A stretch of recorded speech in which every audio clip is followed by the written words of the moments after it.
You're listening to another outstanding edition of the Stronger Marriage Podcast with your hosts, Trey and Lee Morgan.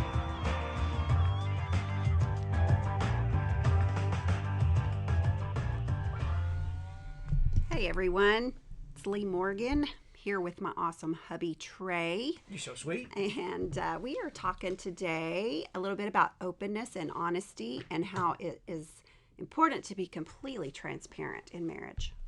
Yeah, we're going to cover a lot of topics today and need to hit them pretty quick and hard just because we've got a lot of things to cover. We're talking about some stuff that probably the number one question we get, without a doubt, maybe 2 to 1.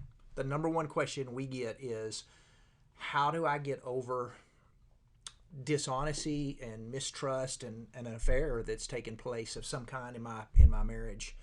And we're going to talk about some of those things today and hopefully help some folks that has a question that we can refer them back to this podcast.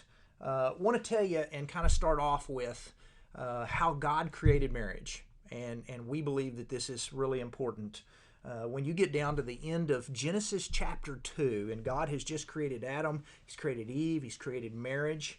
The last verse of chapter 2 says, "And Adam and his wife were both naked, and they felt no shame." And you've probably heard that, and we automatically just think, well, they didn't have any clothes on. But that word naked there means so much more than they just weren't wearing clothes. The word naked there meant they were totally uncovered with one another in their relationship, meaning they had no secrets from one another. They didn't hide anything from one another. They were totally open and uncovered with one another. And that is how God has created marriage to be. And the best marriages are marriages that are totally open and transparent and uncovered with one another. And I find it interesting that when Adam and Eve mess up and do what God told them not to do, the first thing they do is cover up. They put fig leaves on because all of a sudden they've lost that innocence in their relationship. They've lost that innocence in that nakedness that they had in marriage is gone. And they're all they know is we need to cover up, and they start hiding. And they start hiding things, and that's when marriages begin to get in trouble, is when we start hiding things from one another as husbands and wives. And so, yeah, that's a pretty big sign that there is some problems in your marriage, is if you're hiding things from your spouse. Yeah, there's just not supposed to be any kind of secrets. We don't believe in marriage that there are secrets that should be kept from a husband and a wife. Now, oftentimes people joke and go, well, what about surprise parties or Christmas gifts? Of course, yes. But when we're talking just information and things about life, we're not supposed to hide anything from one another. And I know our marriage has worked much better on this philosophy of there are no secrets that we're hiding from one another, and we're just, everything is open and uncovered and naked with one another. Naked marriages work best. Yes. Totally built on openness and honesty. Yeah. And so we're going to talk about some tough stuff today. We're going to talk about some hard subjects and some hard things. But I think once we talk about some of these things, you'll find that marriage is done this way really works so much better. So much better. So let's kick in with several things that, when we're talking about openness and honesty and transparency in marriage and being naked with one another in every area of our marriage, some things that we need to be cautious of. So number one, no secrets.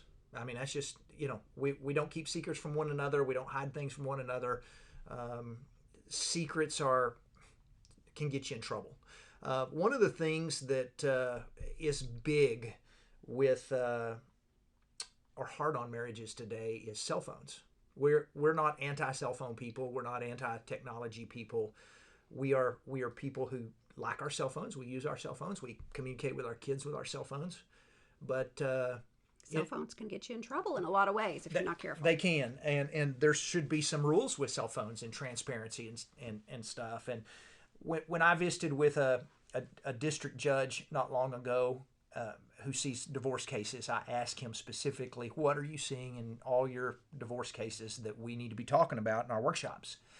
And he said, I am amazed that every case, either one or both parties are texting someone of the opposite sex that they are not married to, and they have been hiding that from their spouse. They have been having some sort of emotional affair with someone on their phone, and said that always comes out in court. He said, I am amazed at how much damage a cell phone can do in a marriage, and that is true. I don't have a lock on my cell phone just because I run 100 miles an hour, and the last thing I want to do is have to punch in a code. Lee actually has one on her cell phone, but I have the code to it, and if I ever, occasionally your phone goes off in the other room and I'm in there and you're not, and I'll look over and go, hey, you got a text from so-and-so, or so-and-so's trying to get a hold of you.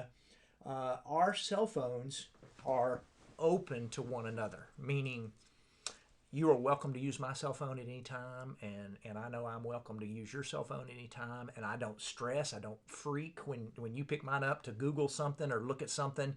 Part of the accountability that's healthy in our relationship is knowing that my cell phone is your cell phone and vice versa. Yeah, and if there's no secrets in marriage, then, there shouldn't be any issues with sharing cell phones. Yeah. Part of the issues that we see, and we get messages all the time, are from couples or from an individual who will say things like, my spouse has locked me out of their cell phone, or they've put a new passcode on their cell phone and don't want me to know what it is. Or sometimes someone will say, we've had this before, where somebody has said, my spouse got a text message, and I told them, hey, here's your phone, somebody's trying to get a hold of you, and they grabbed it out of my hand really quick and said, hey, that's personal, you're not supposed to read my messages. And they generally ask, is that something I should be concerned with? And we're always about 100% of the time saying that's a red flag, and most likely they're probably doing something they shouldn't be doing, and that's sad. And we see that on a regular basis when one spouse has locked, or we see couples that go, my spouse has got a cell phone with a different company, and I don't get to see that bill. It's just one of those things to where, if your spouse, or if you are locking your spouse out of your phone, or if you're deleting text messages so that your spouse can't see them, and these are text messages from someone of the opposite sex, you're in a bad place, a dark place. And we have said, and we say in our workshops, as bad as this sounds, but we're gonna say it. We have a lot of people that go, hey, cheating is when you're flirting and touching someone of the opposite sex. And we believe that if you're deleting text messages so that your spouse won't find them, or if you are locking your spouse out of your phone because you don't want them to see what you're doing, you're not headed toward cheating. You are actually already there. Yeah. Emotional cheating is just as damaging as physical cheating. So, yeah. Give us an example. What is emotional cheating? Emotional cheating is kind of what you've been talking about. You're building a friendship with someone of the opposite sex that's not your spouse. You're telling them things that you should be telling your spouse, and you're sharing things with them that you should be sharing with your spouse. And so if I'm on my phone spending time texting someone of the opposite sex, that can lead toward lots of trouble. We have friends of opposite sex. We do. Sure. And we occasionally have to text people of the opposite sex. How do you go about drawing a line in there of what's safe and where to be cautious in that? Well, I think we know that if we need to pass on information, to somebody, that's one thing to say, hey, we've got a meeting at 7:00, don't forget. But it's quite another thing if you're texting somebody to just check on them and say, how was your day? Just wondering how are things going with you? I think you got to be real careful with that kind of thing. I think you're right. And I think anytime we have big, long conversations and text messages with people of the opposite sex who's not our spouse, we run the risk of building a relationship or starting a relationship there that's can be an unhealthy thing. That's how's your day and how was your work day is a question you ask your spouse and someone of the opposite sex. That can be very dangerous. It is true, according to studies, that about 97% of all affairs these days begin with friendships. And so sometimes people who build a friendship and go, this is a very innocent friendship, we're not doing anything wrong. 7% of all affairs start with friendships of the opposite sex. And I'll tell you, if you're sharing details about your marriage problems with someone of the opposite sex, you're headed toward big trouble, because that's generally how it starts.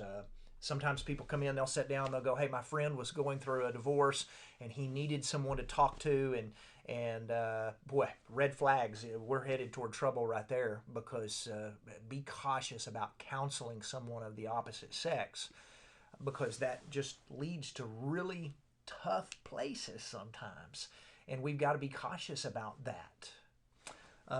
So yeah, when you're texting someone of the opposite sex, which does happen, just remember sometimes to be really cautious about, hey, pass on some information, but it's not my place to check and see how they are, or their kids are, or something else along those lines. Yeah. Another area that we see a really big issue with couples in honesty and openness and transparency is in social media.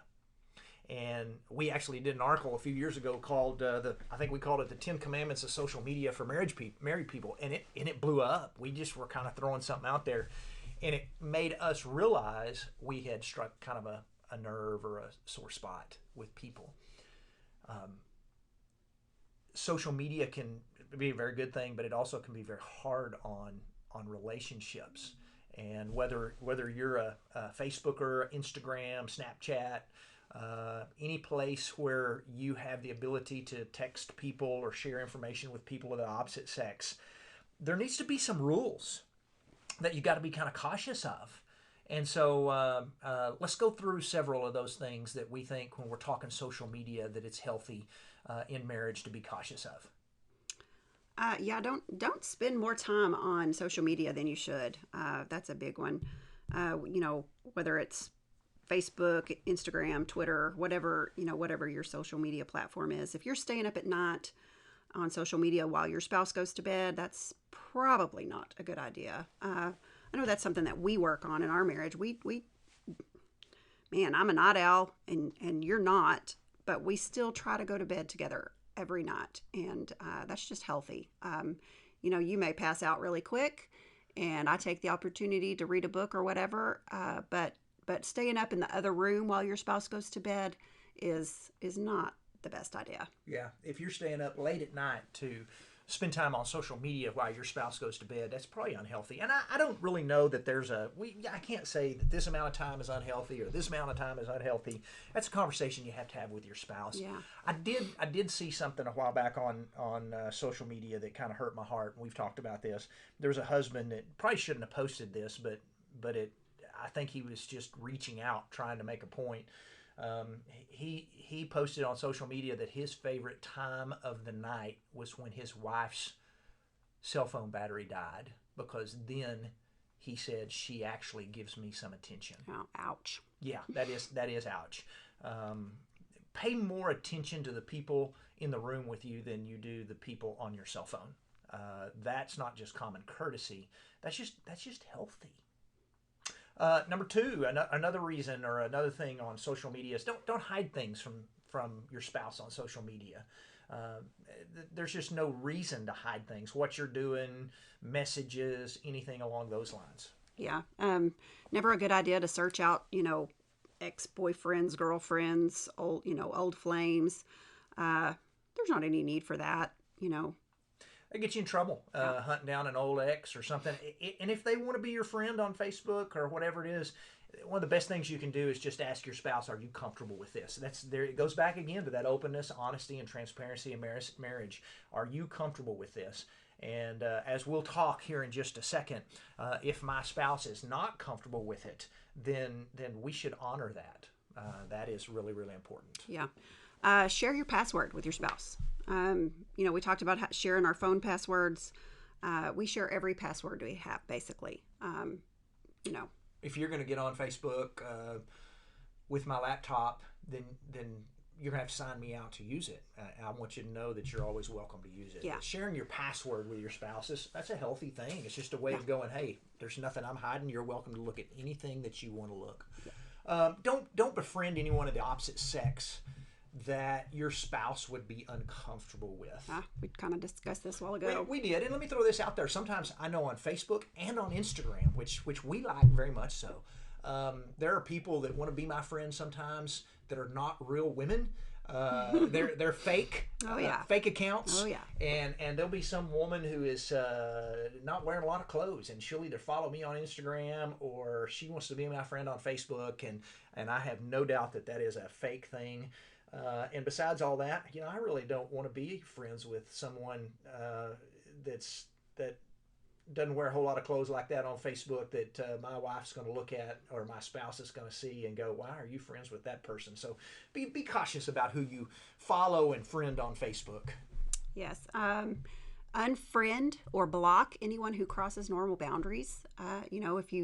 If you've got somebody that you've become friends with and you just think, hey, they're getting a little too flirty, they're suggesting some things that just aren't quite right. They're messaging you privately. Private all the time. messages. Listen to that little voice in your head. If it's telling you this probably isn't the healthiest thing, then it's probably not. You probably should just go ahead and put a block on them. Yeah.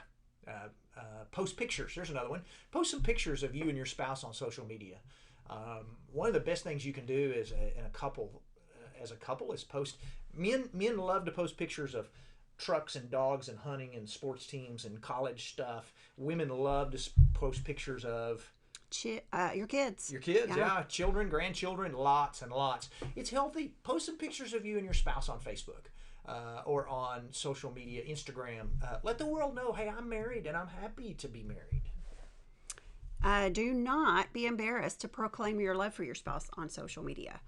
This is a very healthy thing to put something on social media about how great your spouse is. Yeah. People won't question your love for your spouse if you're regularly bragging on your spouse. That's true. And we just finished Valentine week, and one of the things I love most during Valentine's is everybody posts pictures as couples. Oh, that was so great. Couple pictures, and this is what we did to celebrate, and I enjoyed that too. Yeah, I love seeing couples that brag on each other during, this is my man or this is my girl and here's why I love her. That should be something you do all the time, not just in the month of February. Mm-hmm. So post pictures like that. Don't use your status or post to complain about your spouse. Man, that never makes anything better. If you are using social media to air your grievances to the world about something your spouse has done, that is not going to make things better. That's probably just going to make things a whole lot worse. That's exactly right. You're thinking my husband never gets on Facebook. He doesn't know what I'm writing. That doesn't matter. The whole world does not need to see the problems that you're having. Yeah. Instead of Facebooking your problems with your spouse, face them. Mm-hmm. Talk to them. And that is just the best thing that you can do. Also, think before you type, meaning don't ever make a comment on something that can be construed as flirty or suggestive. Now, if it's on your own spouse's picture, by all means. I posted something on Lee's the other day. She posted a picture somewhere, and I put, "You are sure pretty. I'd love to get your phone number." Something like that. But don't do it on anything that, that can be construed as this guy's being flirty, especially if somebody doesn't even know who you are. They may look at that and go, I don't know who this guy is, but he sure likes those girls' pictures on Instagram. Whatever it is, just be real cautious and think before you type or like certain pictures. And then the most important when it comes to just some kind of Facebook rules is no matter how many friends or followers you have on social media, remember your number one friend should be your spouse. Number one. And you strive to better that relationship on a daily basis. Work 1,000 times harder to grow in your relationship with your spouse than you do with your other friends on social media, because that's the one that matters. If all of the people quit following me on social media, if everybody just stopped following me on social media and everybody unfriended me, as long as I still had my spouse, that's all that would matter. So be real cautious about what takes place on social media in that standpoint. So we also want to talk for just a second about let's see, we covered affairs, and we're going to come back to that here in just a minute. But we're going to talk about, for the last 10 minutes that we have, let's say you're in a relationship where trust has been broken. Maybe there has been a physical affair, maybe an emotional affair, maybe someone has been texting and someone of the opposite sex, and there has been, trust has been broken. And let me throw this out there. If you have trust in your marriage at this time, you protect it with everything you've got, because once it is gone, it takes a long time to repair. Trust is really, really easy to have in your marriage, but once you've blown it, it's really, really hard to get back. Yeah, and I think even after things are better, there's just always going to be that little nagging something in the back of your mind that, just makes you think, what's going on What's here? going on? So as we close, we're going to talk about 10 ways to rebuild trust after an affair. After trust is gone, how do we do that? And so here's 10 things in here that's really, really important that you need to do and you need to know. And this is as much for the guilty party as it is for the innocent party. And so let's go through these for a second. The number one thing, the first thing you've got to stop doing if trust has been broken, is you have got to stop lying and strive for honesty. Meaning you have got to come completely clean with everything. You cannot say, yeah, I did that and I'm really, really sorry and that's all I did, and then 2 weeks later or 2 months later your spouse finds out there is a whole lot more that has happened. That doesn't work. That will not fly.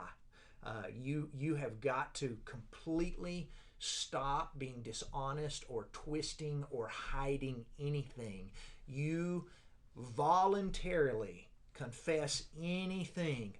You doing that is the first step, is you come clean. Stop lying and you be honest. No more dishonesty. You cannot get back that nakedness you're supposed to have in your marriage as long as you are being dishonest. So as the guilty party, you stop lying and you strive for honesty. Yeah. The next thing that is really good to do is to completely end things openly and clearly with the person you cheated with. That is important. Yeah. You cannot still be their friend. You cannot still follow them on social media. You can't have any contact with them. Anybody you have, when there has been cheating involved there, that's got to stop. No more. You break everything off completely. And I know there's some super big challenges when this is a coworker that's involved. Any advice there? Just the standpoint of your spouse matters more than anything else. And if it requires you to change jobs, if it requires you to do something different, if it requires you to go to your boss and say, I can't work with him or with her anymore, you cannot. You've got to cut that off. If you want to save your marriage and make it work, you've completely got to end things openly and clearly. And that just means your spouse needs to know it has been completely, clearly cut off. It wasn't a, okay, I'll let them know and I think we're good from here on. No, it's a clearly things have been done. Number 3, take responsibility for your mistakes. Cheating is a 100% choice. It's not an accident. It was a choice that was made. You accept the fact that you made a bad mistake. And you don't blame, no matter how hard your marriage is. And sometimes marriages get bad. There is never, ever a reason or an excuse to cheat. You take responsibility for everything you've done. Yeah, I mean, your partner may be guilty of their own mistakes, and plenty of them, but you cannot blame your partner for your cheating. Yeah, you cannot. You cannot. Answer questions. That's another thing that this is, again, we're talking to the guilty party here. You answer questions. And this is going to be really difficult because the guilty party is going to feel like, but it'll hurt them if I answer questions. anything your spouse wants to know, you tell them. Because you, remember, number one, stop lying and strive for honesty and be completely open and honest. Your partner may want to know details. They may want to know times, and you may not want to answer them. But if they want to know, you answer. Yeah, and I think the person that has been cheated on has got to know up front before they ask those things.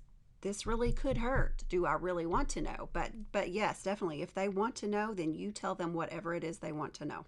Here's a big one. This is on our list. This is number 5, but this is massive. And again, this is for the guilty party. You be patient as your partner rebuilds trust. And what that means is you don't get to set the time limit on when your spouse should be better. You don't hold them to that. That is wrong. You are the one that has been unfaithful. You cannot dictate how long it will take them to get over this. That is not your job. 4 months down the road, 6 months down the road, you cannot come along and go, why are you not over this? It may take them 2 years to be back to where things were. It is not your job to go, hey, quit bringing this up. You know, it's been 4 months. You be patient as your spouse rebuilds trust, because it will take a long time. There is nothing quick at rebuilding trust in a marriage. Yeah. We were just talking about there's kind of a fine line here between taking all the time you need to heal and using that as an excuse to just continually bash your spouse for cheating on you. You know, at some point you do have to let it go, and you can't just constantly beat them over the head with their mistake. So yeah, there's a really fine line there. There is for both parties. We talk about forgiving and forgetting, and I can forgive my spouse, but it may take me a long time to forget what has happened. But I cannot forgive my spouse and then constantly beat them in the head with it. It may take a while to forget, but I'm not gonna. Yeah, and that is a fine line that takes time, but not easy to do. Number 6, be around. Your spouse needs an opportunity to work through things. So you being emotionally unavailable or physically unavailable and just checking out is not going to make things better. You need to be present in their life and be thankful that they're in your life and that you've got another chance. And your spouse needs to be one of the most important person on this earth, and they need to feel that. Yes. Make your partner feel like they're number one again. When you cheated, you gave someone else attention and value that you normally would have given to your spouse. So it's real important to make them feel like they are your number one priority. Be open. There's another one. That's number 8. The more openness and you can demonstrate, the better, the quicker your spouse will heal. Yeah.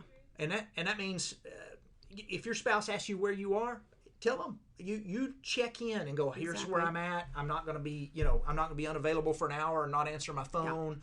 Yeah. They're going to have questions, and their insecurities are going to go, what are they doing? I don't know where they're at.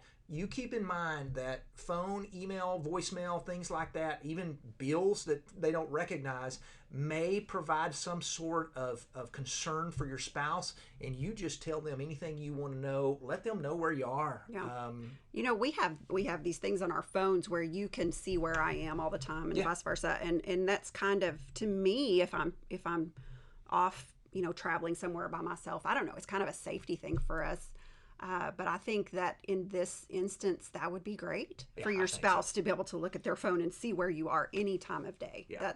We find that as a safety thing, and there are sometimes it's easier for me just to see that, open my app and go, oh, she's at Walmart, versus going, hey, where are you at? I don't know where what's going on, and so I can look and see what's going on. I think that's a very, again, you go back to openness, honesty, transparency in marriage. And if you choose to provide voluntary access to these things, then your partner may trust you even quicker and easier. That's true. Just be an open book from here on out. Well said. You take the opportunity to refresh your relationship, meaning if your spouse wants to seek counseling, which is a healthy thing to do, you go to counseling. allow them to get angry at times. They're going to be frustrated at times. You give your partner respect and gratitude for the fact that they gave you a second chance. And I just think that a lot of folks don't understand that. You appreciate that second chance, both initially and periodically, meaning down the road you go, my wife was so good to me because, or my husband was so good to me because we've got a second chance to work on things. But you do everything within your means to better your relationship. Go to a workshop, a marriage retreat, a conference. Things like what we do are fantastic for relationships to help rebuild things. And then the last one, and this is important. Throw this one out there. Never cheat again. Third chances, I would say, are probably pretty rare. Let me throw out this because I think it's important. If we've said some things that are a little tough for you to digest because you're going through some of these things right now, and maybe you're out there going, well, I don't know if I should even give my spouse a second chance. I want to let you know that some of the best marriages we know today are marriages that were where you are right now. They were marriages to where somebody probably had a reason to check out, and they gave their spouse another chance. And because they did, they both the husband and the wife went to work and decided we're going to build a great marriage. And it took time. It was not a 2 weeks later everything was great, or even two months later everything was great. They have a great marriage today because both a husband and a wife were willing to go to work and get busy. They were willing to both get in that little marriage rowboat and both row their oars, and that little boat and marriage took off the direction it was going. So you don't always, because your spouse has cheated, doesn't mean that your marriage has to end in divorce. Sometimes you can choose to forgive and work on that marriage and make it a fantastic marriage. We talk about this a lot in our book. We have a chapter 5 in our book that deals with let's get naked, but not that way. We're talking about openness, honesty, and transparency in relationships, and that is something that just got to be done. It's got to be the foundation. It does. We've talked about a lot of stuff. We covered a lot of stuff pretty quickly today, but this was something, again, number one question we get, how do I get over an affair? I'll remind you, there is nothing quick about it. It will take some time, and if you are listening to this and you're on the other side of this, and maybe you were the guilty party, you give your spouse plenty of time to adjust to that right there. And I also want to throw out there that it is probably going to take some counseling on the part of both parties. People are just not willing to go to counseling as often as they really need to admit that they need to. So, There's nothing wrong with counseling. Nothing wrong with counseling is very healthy. We do suggest you find a good Christian counselor that is pro-marriage. Find a lot of churches have counselors on staff. We've said this on a prior podcast, but the average divorce today costs about $25,000. And when people go, we can't afford counseling, we tell them you can't afford a $25,000 divorce is what you can't afford. So you do everything you can within your power to make things work. Yes. Make things work. Want to tell you a quick story, and we'll close with this. I've got a buddy of mine, Randy, and we're runners, and part of the reason we run is because we like to eat things like donuts and cake and sweets and things along those lines. And my family are, being a 50-something-year-old man, I can take off 4 months of running and eat terrible, and I can put on 15 pounds. And so running helps keep me healthy. Randy and I usually take the summers off and start back when kids go back to school. And one summer, I always knew we could put on a little weight. I'll put on 5 pounds, maybe 10 pounds during the summer. And when we start back to school, work on getting that off. There was one summer a few years back that I didn't eat well at all. And I did not exercise at all. And school year rolled around and we were talking about getting started again. I told Randy, I said, I got to get on the scales and see if I've put on 5 pounds or 10 pounds. And I got on the scales on a Saturday, and I thought my kids had been messing with the scale, the little dial thing, because it wasn't 5 pounds. I hadn't put on 10 pounds. I had put on over 20 pounds during the summer. And I was really, really mad at myself because I had allowed myself to do that, because that was going to take some work to get that off.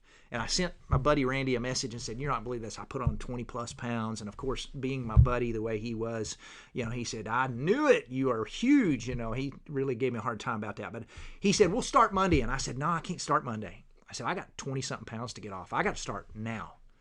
And I remember picking that date. It was like August the 12th.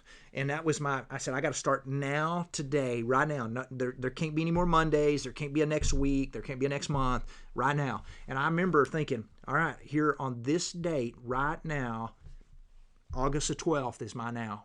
And I know if I start today, then somewhere down the line, October, November, December, with running and eating right, I'll have that 20 pounds off.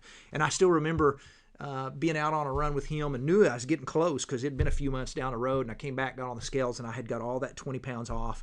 And I remember thinking back how thankful I was that I had started that now on August the 12th, because now I was enjoying having that 20 pounds off. If you want to better your marriage, it really needs to be now, and not in a week, not Monday, not next week, not next month. At some point, you've got to go, today I'm going to start. I'm going to start better in my marriage. I'm going to be a better husband. I'm going to be a better wife. And I am going to do everything within my power, whether my spouse is on board or not, to be an absolutely amazing husband or wife. And I hope that is your goal and your dream, that you will go to work and you will say, hey, today is my now. So that down the road, I will look back and go, I am so glad I started that. You got anything else to add today, Miss Morgan? I think that's it. We are episode number 4. This has been fun. We've had close to we had 3,000 listeners last week. You talk about sex and people want to hear. Everybody tunes into the sex stuff, which is all right by us. That kind of makes us happy when folks tune in. We're honored that you've come our way. I'll remind you, subscribe, and if there's a place for you to leave us a review and a comment, that will help us tremendously get the word out about strong marriages. And we appreciate you being with us. Y'all have a great week. We'll see you next Wednesday. Bye-bye.